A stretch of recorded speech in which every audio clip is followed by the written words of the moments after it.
The beautiful blueberry muffins you see at a bakery have a dense, moist, tender crumb and a lovely domed crown. With a few tips, you can make those at home.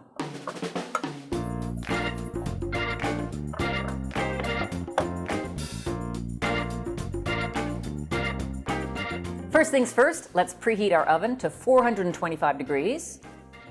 And let's prepare our pan.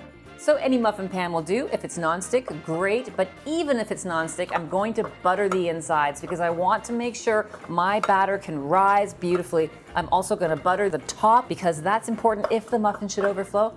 I don't think it's going to, but if it does, you want to make sure the muffin releases from there as well. Now the butter on the inside of the muffin cup also does something else other than just let the batter release. It helps with flavor and it's going to help us with browning. Once you have everything prepared, we'll get to making our muffins. First key tip is use the right ingredients. So for that, we're actually going to use cake flour instead of all-purpose flour. In a pinch, you can get away with all-purpose flour, but all-purpose flour has more gluten than cake flour. So we don't want a chewy muffin, we want a tender, more cake-like muffin. We're going to use cake flour. To that, I'm going to add our sugar, and I'm going to add some baking powder, and a little bit of salt.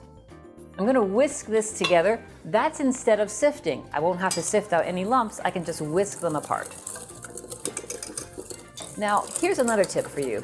I'm going to take a couple tablespoons of this dry ingredient and toss it with my blueberries. What this is going to do is coat all the blueberries in a little bit of flour so that when I add it to the batter, they're not going to sink to the bottom of the muffin tin. I want blueberries throughout my blueberry muffins. We'll set those aside and we're going to add them at the very end. Now let's put all of our wet ingredients together in a bigger bowl. So there we have an egg. I'm going to beat this up lightly. I'm going to add some vanilla extract and some milk. Finally, a little bit of melted butter that you've let cool a little bit. Whisk your wet ingredients together, but don't overbeat it because one tip here is we don't want to incorporate air into our muffin batter. If we incorporate air into our muffin batter, that air is going to want to escape. When that muffin gets into the oven, it will find a way or it'll make a hole, which we call tunneling in the muffin. So we have our wet ingredients, we have our dry ingredients, and we have our blueberries tossed in a little bit of flour. We're going to add all of our dry ingredients to the wet. We're going to fold this together. Just fold it together until you don't see any more streaks of white. We don't want to overmix this because we don't want to have chewy muffins like bread, and we don't want to incorporate any air. Now is when we fold in our blueberries. Make sure you add all the ingredients.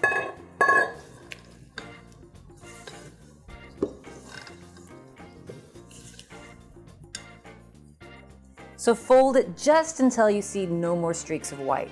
Now here's another important step. We're going to let this batter rest in the refrigerator for 30 to 60 minutes. And what this does is it allows the gluten to relax a little bit. The gluten is what makes things chewy. We don't want anything chewy in our muffins, so let that relax. Plus, the batter's going to thicken a little bit. It'll give us a better rise in the oven. After an hour in the refrigerator, our muffin batter is ready to go. Should be a little thicker than when you put it into the refrigerator, but now that gluten's had time to relax, easy to put into your muffin cups. And we're going to transfer this to the muffin cup about 3/4 of the way full, not quite all the way to the top. To make your life a little easier, just rub off any excess batter that you may have spilled around the side of the pan. Otherwise, that will just burn in the oven. Then for a little extra touch, take some turbinado sugar. This is just a coarse brown sugar, and sprinkle that around just the edges, not so much in the center of the muffin, but around the edges. That's going to give us some texture, some color, a little bit of crunch. We're not going to put the turbinado sugar in the center of the muffin because we want the muffin to rise up nicely and we don't want anything to inhibit that. Here's an important step. We're going to start this in a high temperature oven, 425 degrees, for about 8 minutes. Then, without opening the door, we're going to turn it down to 350 and finish cooking it at a lower temperature. What this does for us is it gives that baking powder a burst of energy so it rises up quickly, but then the proteins will set at that high temperature, giving us that crowned dome we want. Everybody's oven is a little different, so make sure to check the muffins at the soonest cooking time, about 12 minutes after it's been at 350, and we'll see if they're done. I've got those crowns that I wanted. They're beautifully brown. We're gonna take a skewer and insert it into the center of one of the muffins and see how it comes out. You should have no soft, liquidy batter on the skewer. If it's clean, a few crumbs, maybe a little blueberry juice, that's all good. Transfer this pan to a cooling rack.